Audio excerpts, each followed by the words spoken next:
In our devotion today, we are jumping ahead to Isaiah chapter 24.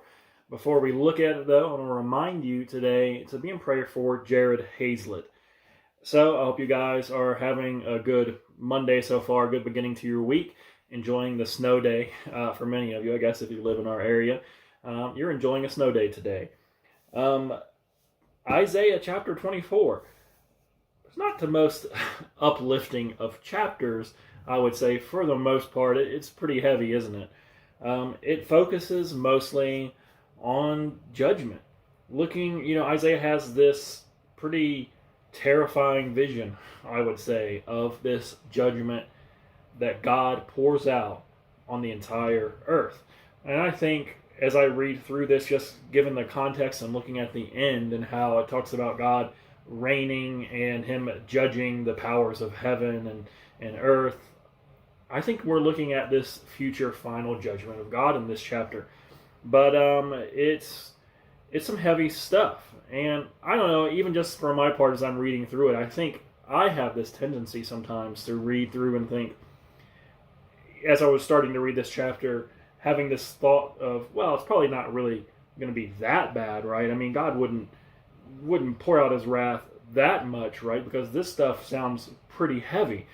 And I unfortunately think that I myself sometimes, just without thinking about it, try to downplay that part of who God is. God's wrath and his truth and the fact that God is going to judge sin. And it says here, at the very beginning, talking about how ain't nobody going to escape this judgment, as far as nobody in meaning what kind of person you are, what station you hold, where it talks about whether you're a priest or you're a normal person, or you're a master or you're a servant.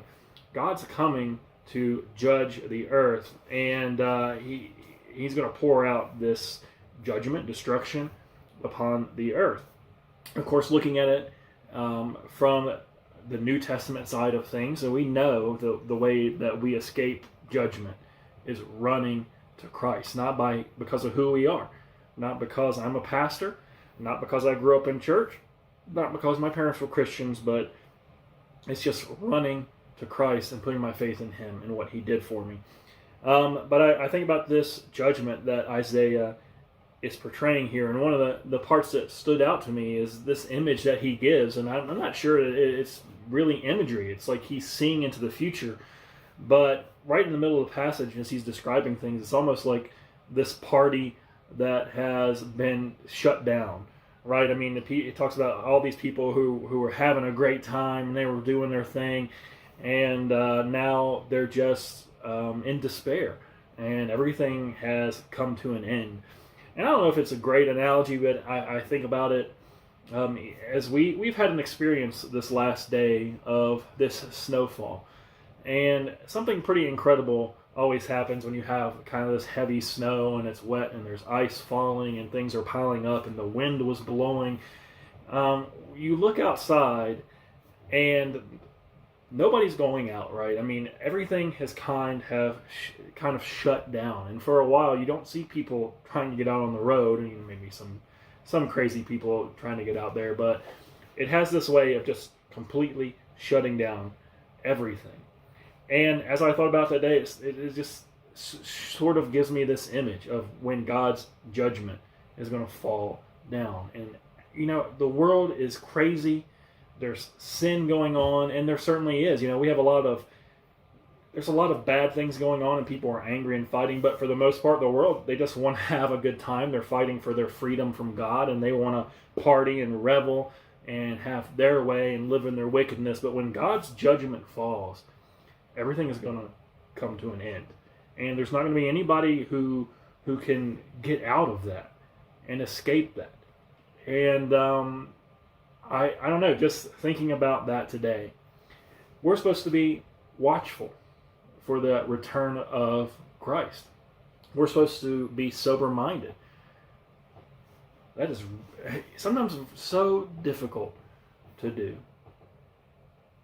Just to quiet ourselves and remember we're supposed to be watching for the coming of our Lord and being about his business and being faithful servants.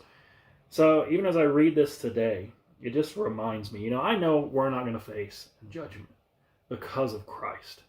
And it talks about the remnant here. Even in Isaiah, he talks about this total judgment of the earth and how it's going to affect everybody. But he talks about the people who are left, and we understand who he's talking about. It's the people. It's the people whose names are written in the book of life. The people who are covered by the blood of Christ. But as followers of Christ, we're called to be aware of that day and to be looking for it as faithful servants. So today I'm reminded of that, and pray that God helps me to understand more about what that means and what I should be about and what I should be doing. And certainly if you're somebody today that doesn't know Christ, all we can say is run to him. I am thankful for this passage today, and ask if God spoke something to you out of it. You'd leave us a message on Facebook and on YouTube. God bless you guys. Thank you very much for watching.